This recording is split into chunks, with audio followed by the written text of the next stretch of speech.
제가 30여 년 전에 쉰들러 리스트라는 이 흑백 영화를 봤는데요. 이 오스카 쉰들러의 삶을 영화로 만든 것이죠. 이 쉰들러는 이제 2차 세계대전 당시에 무기 공장을 운영하면서 나치에 부역하는 그런 사업가였습니다. 그러던 어느 날 유태인들이 남녀노소 상관없이 비참하게 학살당하는 현실을 목격하게 되죠. 그때 그의 양심이 일깨워지고, 그리고 이제 학살장으로 끌려가는 그 유태인들을 살리기 위해서 나치 고위 관계자들에게 뇌물을 주고 쉰들러 리스트라는 명단을 작성해서 자신의 공장에 고용합니다. 그래서 이 명단에 오른 1200여 명 이상의 사람들이 강제 수용소로 가지 않고 살아남을 수 있었던 거죠. 이제 전쟁이 끝나고 독일이 패망하면서 쉰들러도 나치 당원이었기 때문에 자신도 연합군에게 체포될 그런 상황이었습니다. 그래서 이제 도망가야 되는 그런 상황이었어요. 이때 그가 구해준 그 유태인들이 그 쉰들러를 돕기 위해서 자기들의 그 금리발을 녹여가지고 반지를 하나 선물하는데, 그 반지 안에는 한 사람의 생명을 구하는 것은 전 세계를 구하는 것과 같다라는 그 탈무드의 문구를 새겨서 주었습니다. 하지만 이때 쉰들러가 눈물을 흘리면서 이렇게 얘기를 하죠. 내가 더 많은 사람을 구할 수도 있었는데, 이 차를 팔았으면 10명은 더 구했을 거야. 이 배지를 팔았으면 2명은 더 살렸을 텐데. 그는 자신이 가진 것들을 더 팔아서 더 많은 사람을 구하지 못한 것에 대한 그 죄책감과 후회를 토로하면서 오열하죠. 참 그 장면은 정말 가슴을 울리는 장면입니다. 이제 쉰들러는 떠나고 유태인들은 자유를 맞이합니다. 그리고 영화의 마지막 장면에서는 내내 흑백이었던 화면이 컬러로 변하면서 그 실제 생존자들과 그 후손들이 쉰들러의 무덤을 방문하는 장면이 나옵니다. 그리고 그가 구한 유태인 후손들이 수천 명에 이른다는 그 자막이 뜨면서 영화는 끝납니다. 자, 그런데 이후 쉰들러의 삶은 어떻게 됐을까요? 참 고단했습니다. 먼저는 나치 당원이었기 때문에 전범으로 체포될 가능성이 있었거든요. 그리고 또 유태인을 구했다는 사실을 증명할 방법이 없었기 때문에 그는 이제 계속 이 나라 저 나라 또 따라다니면서 도망자 신세가 됩니다. 가는 곳곳마다 사업을 해도 다 안 되고요. 그러다가 결국 독일로 돌아왔어요. 독일에서는 그를 배신자로 취급했기 때문에 경제적으로 굉장히 힘든 삶을 살아가게 되었습니다. 이런 사실을 알게 된 그 이스라엘에 살고 있는 유태인 생존자들이 오히려 이제 생활비를 모아서 보내줬고요. 그러면서 이제 그 독일의 쉰들러와 이스라엘에 있는 그 생존자들 간의 교류가 좀 있게 되었죠. 그리고 쉰들러가 죽게 되었을 때 예루살렘에 묻혔는데 그의 묘비에는 오스카 쉰들러, 이스라엘의 구원자라고 적혀 있습니다. 여러분, 우리는 모두 죄된 본성을 가지고 있어요. 그래서 자신의 이익을 위해서 악과 타협하고 죄를 저지르기도 합니다. 하지만 그것이 죄라는 것을 깨닫게 되면 우리 어떻게 해야 됩니까?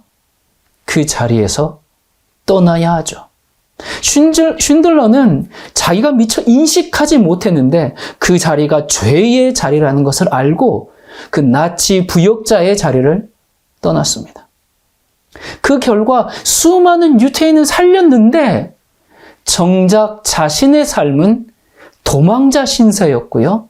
배신자로 낙인 찍혔고요. 생활고에 시달리면서 어렵게 살아야 했습니다. 이것이 죄의 자리를 떠난 사람의 결론이란 말인가? 그래서 사람들이 죄의 자리를 떠나고 싶어 하지 않죠. 죄를 떠나면 오히려 손해보는 인생이라고 생각하죠. 당장 눈에 보이는 보상이 없는 것 같으니까 그냥 죄를 계속 만지작거리고 있는 거죠. 하지만 다시 생각해 보면 그가 유대인을 살리는 길을 선택하지 않았더라면 어쩌면 전범으로 체포되어서 사형당했을지 모를 일이죠. 그리고 비록 그가 현세의 부귀 영화를 누리지 못하고 오히려 지독한 생활고에 시달렸다 할지라도 죄를 떠나고 옳은 일을 선택한 그 덕분에 수많은 생명을 살렸고 살아남은 이들은 그를 잊지 않았습니다. 하나님은 오늘 우리에게 말씀하십니다. 그 죄의 자리를 떠나라. 그리고 여기서 한 말씀 더 하세요. 그 자리를 떠났다고 당장 뭔가 일이 잘 풀리는 경험을 못한다 할지라도 오히려 삶은 더 팍팍해질지라도 그 죄의 자리를 떠나라. 출애굽한 이스라엘 백성이 가나안 입성을 위해서 요단강을 건너는 이야기가 여호수아 3장에 나옵니다. 1절. 또 여호수아가 아침에 일찍이 일어나서 그와 모든 이스라엘 자손들과 더불어 시딤에서 떠나 요단에 이르러 건너가기 전에 거기서 유숙하니라. 어디에서 떠나 그랬습니까? 시딤에서 떠나 그랬습니다. 이스라엘 백성이 출애굽하면서 어딘가를 향해 떠나는 것은 늘상 있는 일인데요. 여기 시딤에서 떠나는 좀 다른 의미가 있습니다.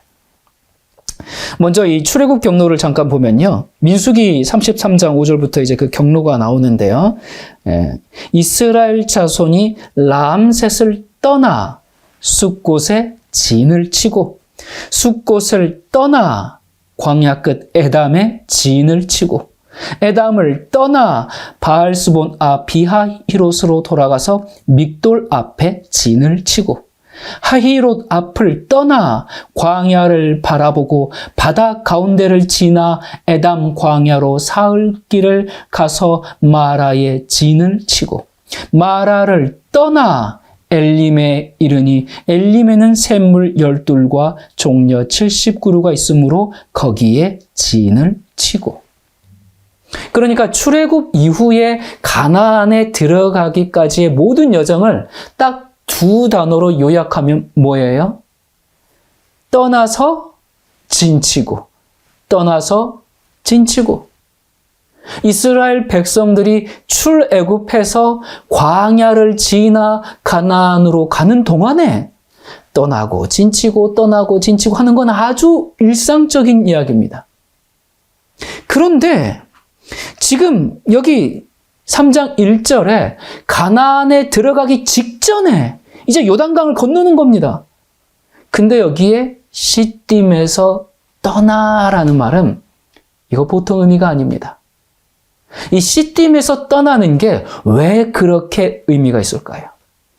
시딤을 떠나서 가나안에 들어가야 합니다.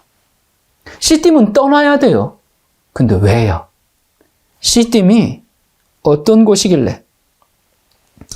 민수기 25장 1절. 이스라엘이 시딤에 머물러 있더니 그 백성이 모압 여자들과 음행하기를 시작하니라. 그 여자들이 자기 신들에게 제사할 때에 이스라엘 백성을 청하매 백성이 먹고 그들의 신들에게 절함으로. 시딤은 음행과 우상 숭배가 있던 영적, 도덕적으로 가장 타락한 장소였죠. 바로 여기가 그 발람의 계교로 말미암아 결국 이스라엘 백성들 2만 4천여 명이 전염병으로 죽게 되죠. 그래서 이제 가나안을 다 정복한 다음에 그 정복 전쟁이 끝난 다음에 자기들끼리 이제 어떤 동족 사이에 오해가 생겼을 때 뭐라고 그런 줄 아십니까? 너희들 시딤에서처럼 그따위 짓 했지? 그러면서 막 이렇게 분을 냅니다. 이렇게 언급할 만큼 시딤은 이스라엘 백성에게는 아주 트라우마가 있는 그런 장소예요. 그래서 훗날 신약 성경에도 그 발람의 계교를 여러 번 반복하면서 언급될 만큼 이 시딤은 그런 장소입니다. 그러므로 이스라엘 백성들의 출애굽 역사에서 시딤은 반드시 떠나야 하는 곳이죠. 그래서 여기 씨띠에서 떠나라는 말은 굉장히 상징적인 의미가 있는 겁니다. 요한계시록에도 떠나라는 강력한 호소가 나오는 곳이 있죠. 계시록 18장 4절. 또 내가 들으니 하늘로부터 다른 음성이 나서 이르되 내 백성아 거기서 나와 그의 죄에 참여하지 말고 그가 받을 재앙들을 받지 말라. 거기서 나와라. 거기서 떠나라. 거기에서 그들과 같이 죄에 참여하지 말아라. 여기 지금 다른 누구에게 하는 호소가 아니라 내 백성아 거기서 나오라. 그 죄에 동참하지 말아라.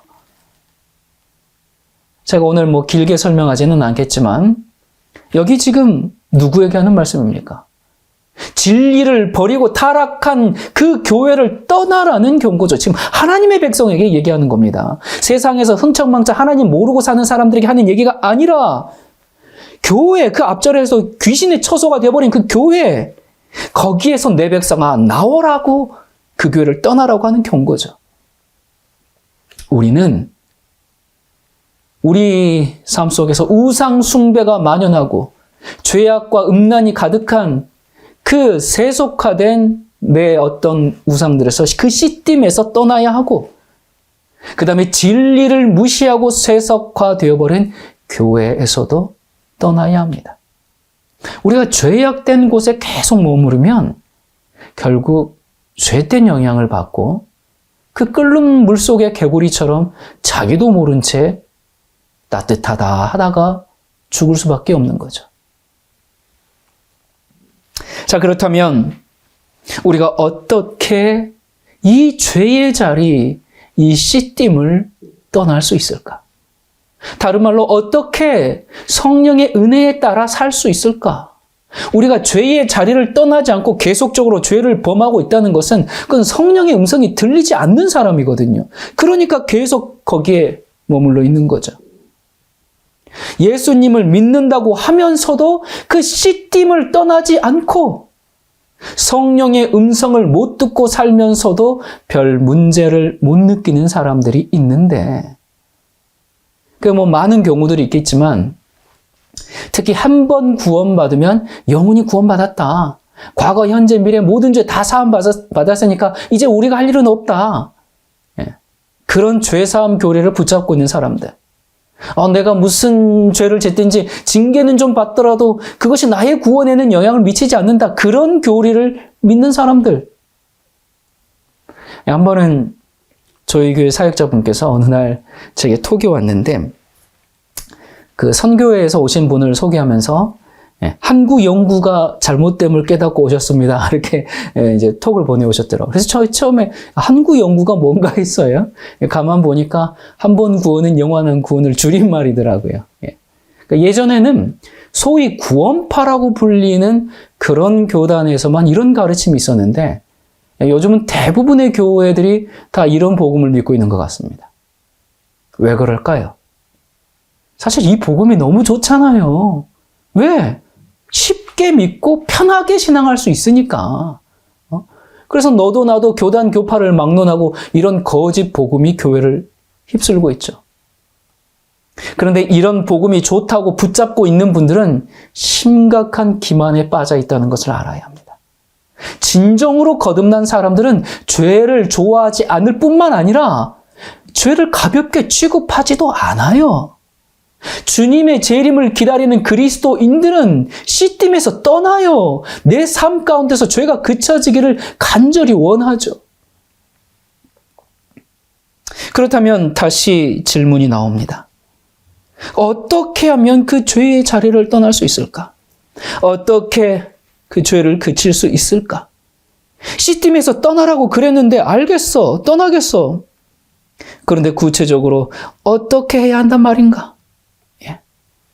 죄에서 떠나기 위해 우리가 해야 할 두 가지. 우리가 영적 전쟁에서 승리할 수 있는 이 두 가지에 대해서 좀 말씀을 나누도록 하겠습니다. 베드로전서 4장 1절. 그리스도께서 이미 육체의 고난을 받으셨으니 너희도 같은 마음으로 갑옷을 삼으라. 이는 육체의 고난을 받은 자는 죄를 그쳤음이니. 여기 예수님이 육체의 고난을 받았고 그 다음에 육체의 고난을 받은 자가 죄를 그쳤다 그랬습니다. 그러면 여기 예수님 말고 육체의 고난을 받은 자는 지금 누구를 향한 말이에요? 누구입니까? 우리입니다. 그러니까 그러면 육체의 고난을 받으면 죄가 그쳐집니까? 그 예수님의 그 십자가 고통 같은 그런 고난을 받으면 그 죄가 그쳐집니까?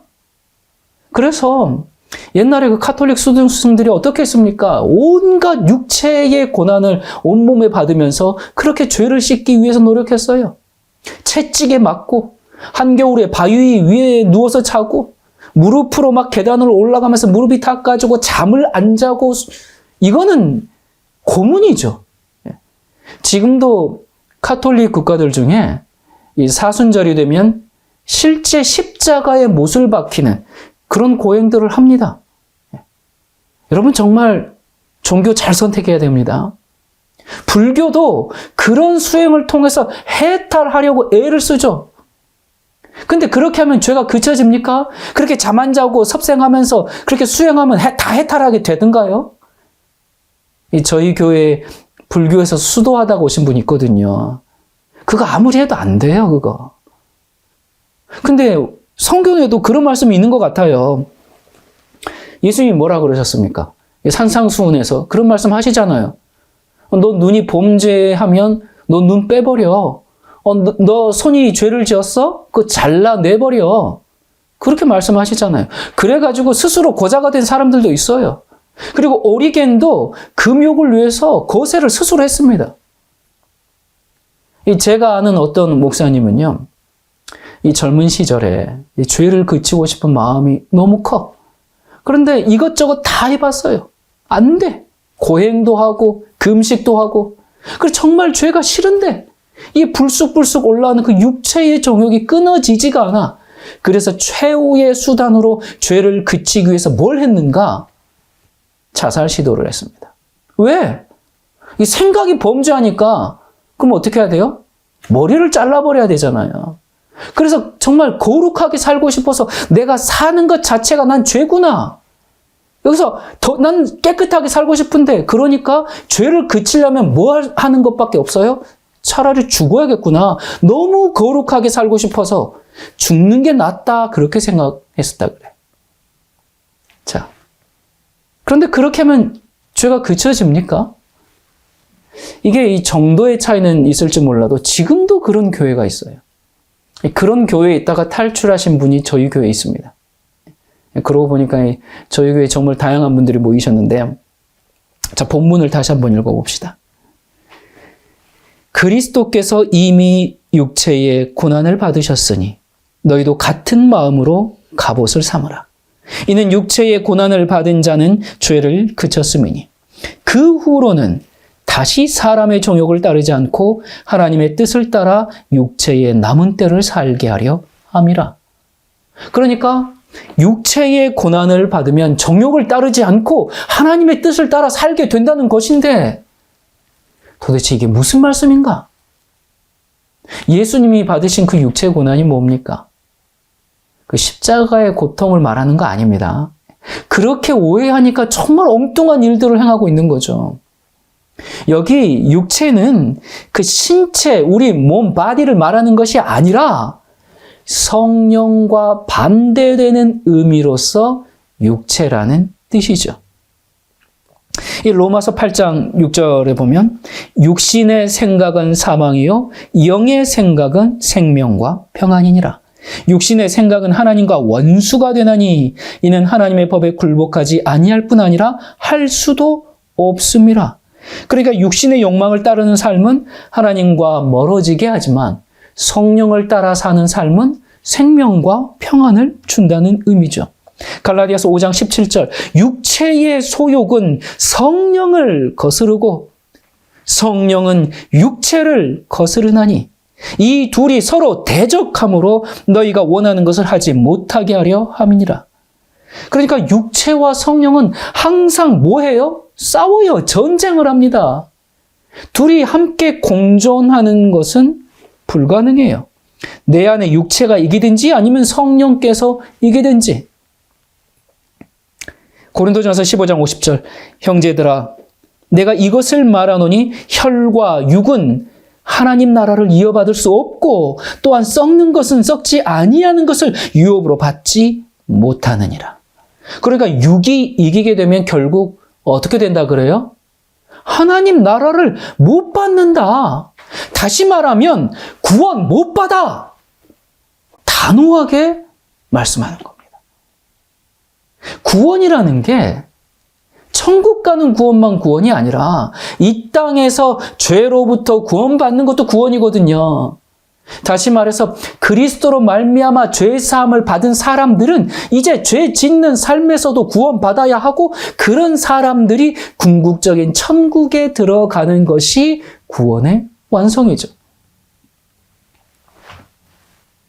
그런데 예수님이 육체의 고난을 받으셨다면 예수님이 이 땅에 계실 때 도대체 어떤 육체를 가지셨길래 이런 정말 이 땅에 계실 때 우리 같은 그런 죄된 육체를 가지셨다는 말인가? 그렇습니다. 성경이 그렇다라고 말합니다. 그러니까 그것은 다름 아닌 인간의 그 죄된 본성이죠. 예수님은 우리와 동일한 그런 육체를 가지고 오셨어요. 그래서 그분의 삶에는 늘 투쟁이 있었습니다. 예수님이 이런 투쟁하는 육체를 가지셨다는 것을 사람들이 잘 이해를 하지 못하더라고요. 그저 그분은 하나님이셨고, 거룩한 분이셨고, 죄와 유혹에 눈 하나 꿈쩍하지 않은 분이셨고, 여러분 이것은 성육신을 온전히 바르게 이해한 게 아니죠. 그리스도께서 육체의 고난을 받으셨다는 것은 그분의 전 생애 동안 이런 투쟁이 계속되었다는 걸 말합니다. 그건 공생의 기간뿐만 아니라 사탄은 예수님의 그 어린 시절부터 끊임없이 괴롭혔어요.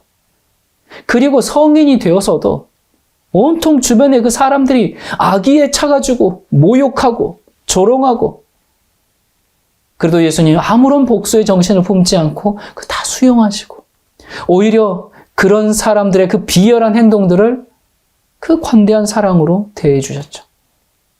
하나님이 그 모든 것을 합력하여 선을 이루실 것을 확신하면서 인내함으로 모든 걸 견디셨거든요. 이게 주님이 겪으신 육체의 고난입니다. 죄의 유혹과 그 시험이 육체의 고난이에요. 하지만 거기에 넘어지지 않고 죄를 짓지 않고 승리를 선택하셨기에 그 육체의 고난으로 말미암아 뭘 어떻게 되셨다 그래요? 죄를 그치셨다. 그렇게 성경은 말합니다. 우리가 하나님의 뜻을 따라 순종하며 살려고 하면 뭐가 따라옵니까? 육체의 고난이 따라옵니다. 예수님이 평생 겪으신 그 육체의 고난은 하나님 아버지의 뜻을 따라 살게 될 때 생기는 그 내적인 갈등과 외적인 사탄의 공격을 말하는 것이거든요. 그래서 예수님도 이런 육체의 고난을 당하면서 죄를 그치셨어요. 그래서 뭐라 그래요? 너희도 같은 마음으로 갑옷을 입으라. 무슨 얘기예요? 마음 단단하게 먹어. 지금 전쟁 중이야? 좀 그 얘기입니다. 이 땅에서 그리스도인으로 사는 게 쉬운 일이 아니니까. 우리도 거룩하고 깨끗하게 살려고 하면 육체의 고난이 생길 수밖에 없어요. 육체의 고난은 죄와 싸울 때 생기는 고난이거든요. 죄의 자리를 떠날 때, 씨름을 떠날 때 생기는 고난입니다. 육체의 고난은 내가 옳은 일을 선택함으로 생활고를 겪게 되더라도 하나님의 편에 서는 겁니다. 육체의 고난은 내가 하나님의 편에 섰을 때 생명의 위협을 받더라도 그 길을 가는 겁니다. 육체의 고난은 주님의 길을 따를 때 배신자라는 비난을 받는 그런 길입니다. 우리가 그 죄의 자리에 그냥 가만히 그 씨띠에 눌러 앉아 있으면 그 육체의 고난 없습니다. 편안합니다. 그런데 이게 아니지. 일어나야지. 그렇게 생각하고 일어나려고 하면 그때부터 육체의 고난이 옵니다. 죄와 투쟁하기를 시작하면 그때부터 육체의 고난은 필연적인 겁니다. 제가 지금이야 습관이 돼가지고 새벽 러닝이 어렵지는 않지만 습관이 되기 전에 한겨울을 새벽에 러닝하러 나가려고 하면 온갖 핑곗거리가 생기죠. 그 운동하러 나가는 게 쉽지 않습니다. 일단 먼저 일찍 일어나야 하거든요. 여러분 겨울에 그 따뜻한 이불 속이 좋은데 일단 그 이불령을 넘어야 합니다. 간신히 이불령을 넘어도 그 옷을 입으면서 무슨 생각해요? 나갈까 말까, 오늘은 쉴까 계속 고민하고 그러다가 정말 대관령 저리 가라 하는 그 현관령을 넘어가기가 보통 어려운 일이 아니지요. 그런데 딱 현관령을 넘어가는 순간 그 현관을 나와서 첫 발걸음을 떼는 순간부터 일단 기분이 상쾌하잖아요. 이제 첫 발걸음이지만 내가 그 게으름을 극복하고 이불령과 현관령을 넘어서 이 새벽에 밖에 나왔다는 그 사실 하나만으로도 대단히 큰 성취감을 느끼게 됩니다. 그런데 그렇게 자리를 박차고 나왔는데 한 처음 3km 정도 뛸 때까지는 몸이 잘 안 움직여요. 여기저기 삐걱대는 소리가 들리는 것 같고요. 컨디션 안 좋은데 그만 돌아갈까? 그런 고민을 하면서 계속 뜁니다. 그렇게 뛰다 보면 캄캄한 새벽에 그 청아한 개울 물소리, 풀숲 바스락거리는 풀벌레 소리, 그 아침을 노래하는 종달새 소리, 멀리서 들리는 개 짖는 소리, 간간히 지나가는 자동차 소리, 가로등이 탁 꺼지고 아침이 오는 소리, 동력 하늘을 붉게 만드는 그 태양의 소리. 이런 자연의 소리와 하나가 되다 보면 어느새 무거웠던 몸은 달릴수록 가벼워지고 땀이 송글송글 맺히고 시원한 바람을 만노라면 나오길 정말 잘했다 하는 생각이 들죠. 우리가 죄의 자리를 떠나는 것도 이와 같아요. 우리가 육체의 정욕을 부인할 때 십자가를 져야 합니다. 그 입을 걷고 일어나는 것처럼 어려워요. 그 죄의 충동, 과거에 해오던 그 악한 습관, 이런 것들을 떠날 때 우리가 죄와 투쟁하게 되는데 그것이 육체의 고난입니다. 하나님의 뜻대로 살려고 하면 오는 그 여러 어려움들, 그것이 육체의 고난이에요. 그렇다면 예수님은 이 육체의 고난을 어떻게 이기셨는가? 히브리서 5장 7절. 그는 육체에 계실 때에 자기를 죽음에서 능히 구원하실 이에게 심한 통곡과 눈물로 간구와 소원을 올렸고 그의 경건하심으로 말미암아 들으심을 얻었느니라. 심한 통곡과 눈물로 간구와 소원을 올렸고. 누가 그렇게 했다고 그래요? 예수님이. 아니, 예수님이 왜?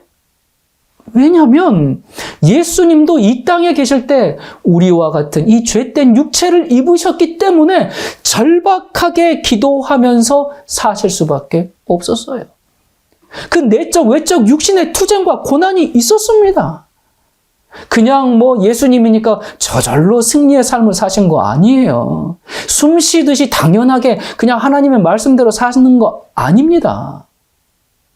승리하시기 위해서 심한 통곡과 눈물로 간구와 소원을 올릴 수밖에 없었어요.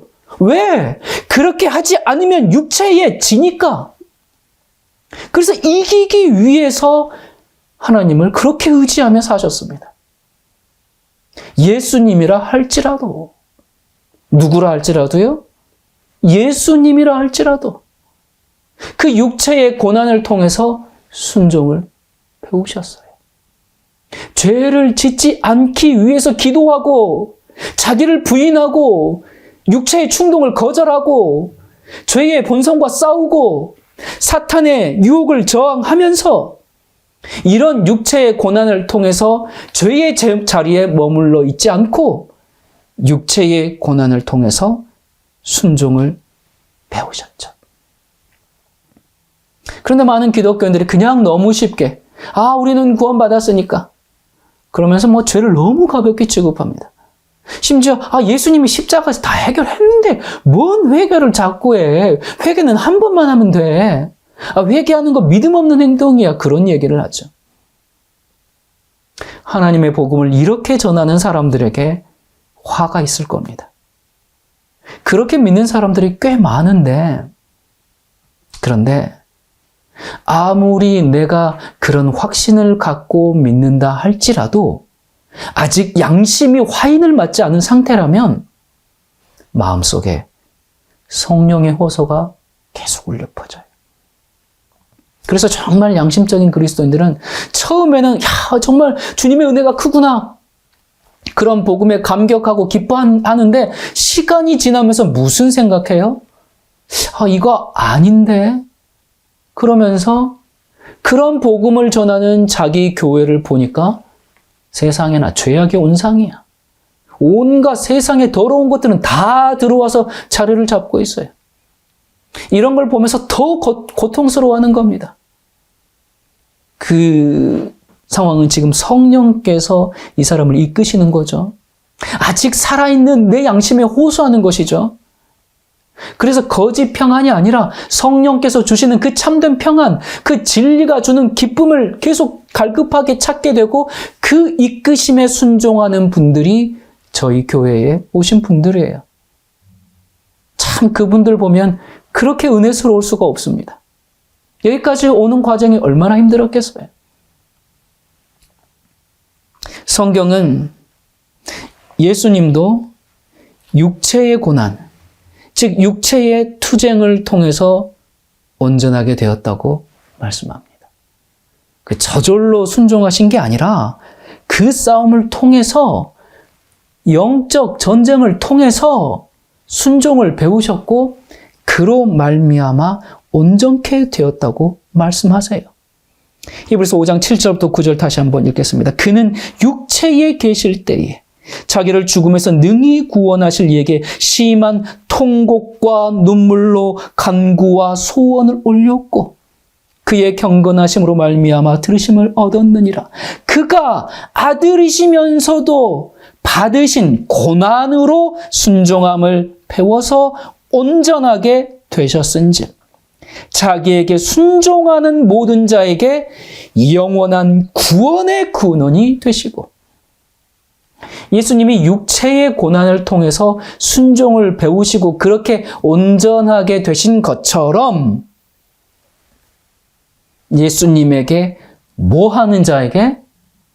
순종하는 자에게 뭐가 되었어요? 구원의 근원이 되셨습니다. 그냥 한 구영구 믿습니다. 그런 사람에게 구원의 근원이 된 게 아니라 예수님에게 순종하는 자에게, 여러분 얼마나 분명합니까? 그 죄 사함으로 구원받는 게 아니에요. 자기에게 순종하는 모든 자에게 영원한 구원의 근원이 되시고, 그래서 그렇게 순종하려면 투쟁해야 되잖아요. 싸워야 되잖아요. 육체의 고난을 받아야 하잖아요. 그래서 히브리서에 뭐라고 얘기합니까? 너희가 죄와 싸우되 아직 피 흘리기까지는 대항하지 않았다. 그 무슨 말이에요? 너 그렇게 정신 놓고 있으면 안 돼. 그 피 흘려 싸워. 그렇게 정말 투쟁하고, 이거 전쟁이거든요. 그런 육체의 고난이 있다는 것을 우리가 알아야 합니다. 그것이 구원이죠. 예수님의 생애는 참 눈물겨운 인생이었어요. 예수님만 넘어뜨리면 사탄이 승리하니까 예수님이 태어나는 순간부터 그렇게 분노하면서 죽이려고 애를 썼고요. 어린 시절 자라는 동안에도 그 치열한 시험과 그 투쟁 속에서 하루하루 정말 어렵게 싸우셨습니다. 이 세상에 그 어느 누구도 예수님처럼 육체의 고난을 많이 당한 사람이 없어요. 여러분, 제가 계속 말씀드리지만 육체의 고난은 그 십자가의 그 몸의 고통을 말하는 게 아니라 영적 전쟁을 말하는 겁니다. 우리도 다 영적 전쟁을 하고 있죠. 그걸 지금 하고 있는 겁니다. 우리가 영적 전쟁을 하지 않고 나 구원받았어, 나 죄사함 받았어 그러면서 계속 시딤에 머물러 있으면 그 시딤에 머물러 있던 이스라엘 백성들 어떻게 됐어요? 24,000명이 다 죽었다니까요. 이 사람들 출애굽한 사람들 아닙니까? 그런데 음행하고 우상 숭배하니까 시딤에 머물러 있으니까 다 죽는 겁니다. 예수님께서 유대인들에게 이렇게 말씀하십니다. 요한복음 8장 41절. 너희는 너희 아비가 행한 일들을 하는도다. 대답하되 우리가 음란한 데서 나지 아니하였고 아버지는 한 분뿐이시니 곧 하나님이시로다. 이런 말씀이 있는데 이게 무슨 내용이에요? 이게 무슨 말씀입니까?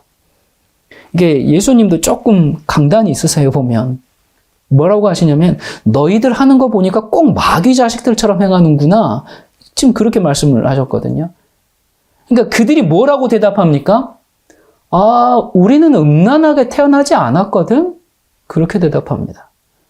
무슨 뜻이에요? 그들은 예수님의 출생에 대해서 알고 있거든요. 마리아가 애를 낳았는데 남편이 누군지 몰라. 어디 가서 뻘짓하고 애 낳은 걸로 그렇게 소문났어요. 불륜의 자식인 거죠. 그러니까 우리는 당신처럼 그렇게 불륜으로 태어난 자식이 아니거든? 좀 그렇게 대꾸한 겁니다. 근데 예수님은요, 이런 얘기를 어렸을 때부터 평생 듣고 살았습니다. 이런 게 육체의 고난입니다.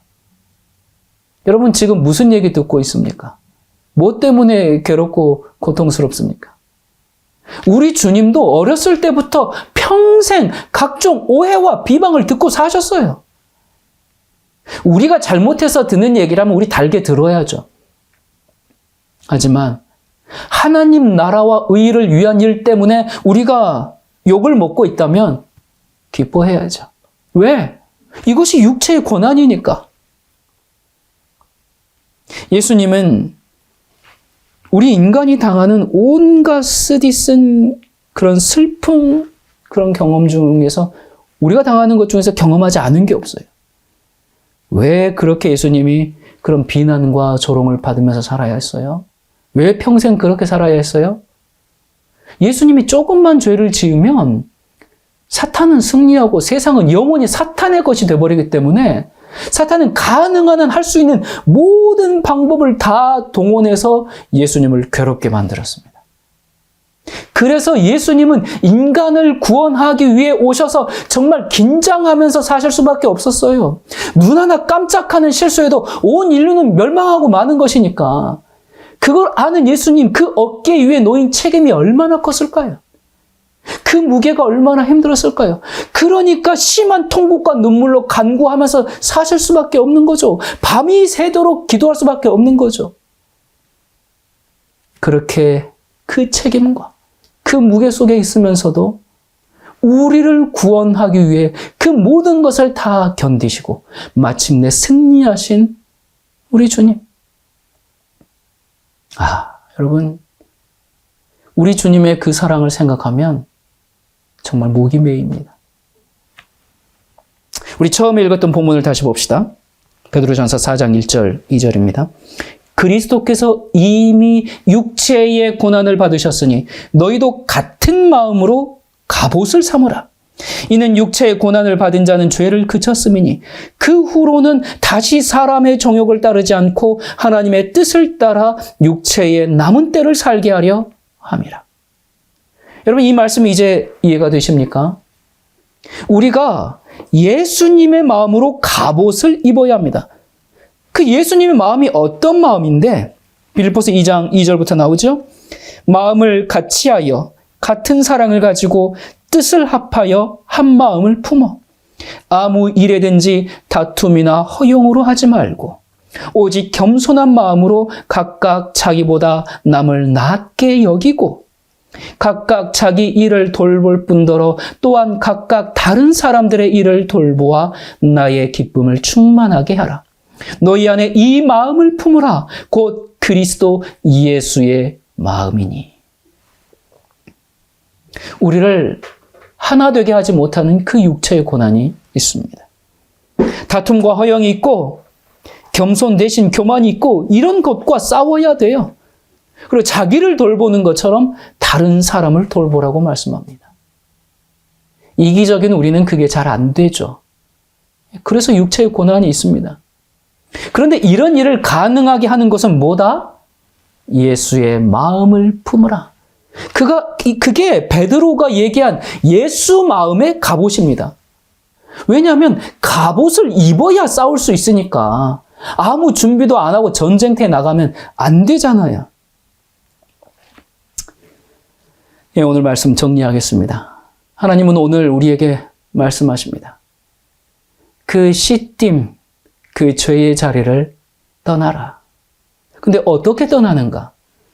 두 가지로 정리하면 첫 번째, 예수님께서 육체에 계실 때 그 눈물로 간구와 소원을 간절하게 올린 것처럼, 그 심한 통곡과 눈물로 간구와 소원을 올린 것처럼 우리도 그렇게 해야 합니다. 의에 줄이고 목마른 심령으로 육체의 고난을 이길 수 있게 해달라고 기도해야 됩니다. 우리가 사실 뭘 기도해야 될지 모르니까 간절함도 없어요. 내가 원하는 게 무엇인가? 내가 추구하는 게 무엇인가? 의에 대하여 정말 타는 듯한 갈증과 목마름을 가지고 그런 목마름을 달라고 심한 통곡과 눈물의 기도가 필요합니다. 두 번째, 갑옷을 달라고 구해야 됩니다. 그런데 갑옷이 뭐라 그래요? 예수의 마음입니다. 예수의 마음을 구해야 합니다.